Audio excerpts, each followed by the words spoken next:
সেগুলি থেকে সুগন্ধি বেরিয়ে এলে পেঁয়াজ কুচি দেওয়া হলো।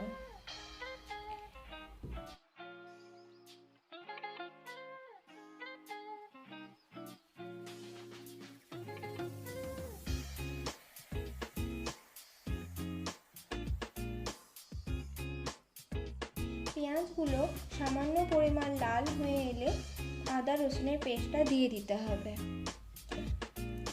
আদা রসুনের পেস্টটা পেঁয়াজের সঙ্গে ভালোভাবে মিশিয়ে ভেজে নেওয়ার পর আদা রসুনের থেকে কাঁচা গন্ধটা বেরিয়ে এলে তাতে সামান্য পরিমাণে হলুদ গুঁড়ো দিয়ে দিতে হবে।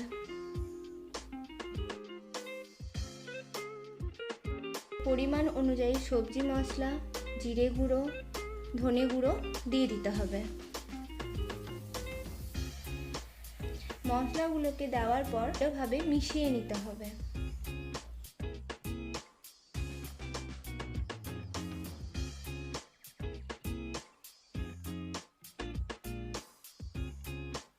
মিশিয়ে নেওয়ার পর তাতে পরিমাণ অনুযায়ী কাশ্মীরি লঙ্কা গুঁড়ো দিয়ে দিতে হবে, তাতে স্বাদ অনুযায়ী লবণ দিয়ে দিতে হবে।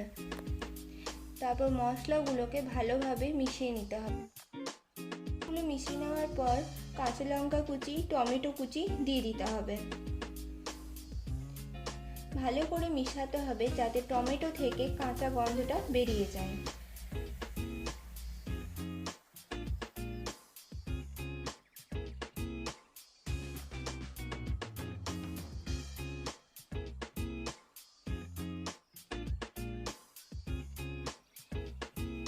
মশলাগুলো থেকে তেল বেরিয়ে এলে কাজুর পেস্টটা দিয়ে দিতে হবে।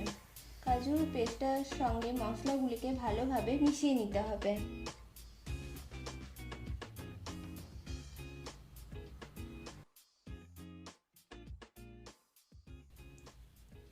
তারপর মশলাগুলিকে ভালোভাবে কষিয়ে নিতে হবে।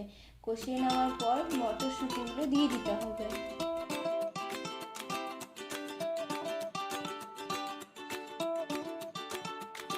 কাঁচা মটর মশলার সঙ্গে ভালোভাবে মিশিয়ে নেওয়ার পর সেদ্ধ করা সবজিগুলো দিয়ে দিতে হবে। সেদ্ধ করা সবজিগুলোর সঙ্গে মশলাটিকে ভালোভাবে মিশিয়ে নিতে হবে।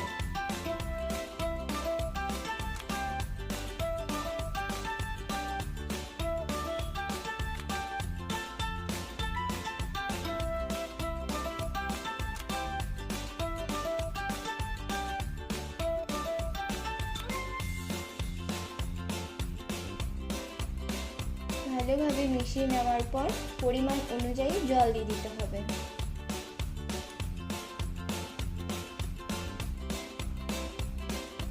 সবজিগুলি ভালোভাবে মিশিয়ে সেদ্ধ করে নিতে হবে।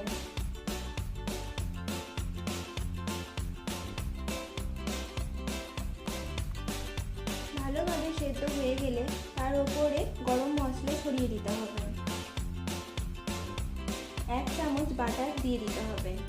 বাটার দেওয়ার পর সবজিটাকে ভালোভাবে মিশিয়ে নিতে হবে।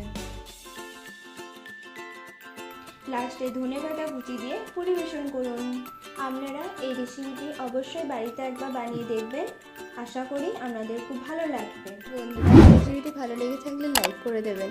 আমার চ্যানেলটা যেহেতু নতুন, সাবস্ক্রাইব করে দেবেন। পাশে থাকা বেল আইকনটা বাজিয়ে দেবেন, যাতে আমার প্রতিটি রান্নার রেসিপি আপনাদের কাছে সবার আগে পৌঁছে যায়। রেসিপিটি ভালো লেগে থাকলে অবশ্যই কমেন্টের মাধ্যমে জানাবেন।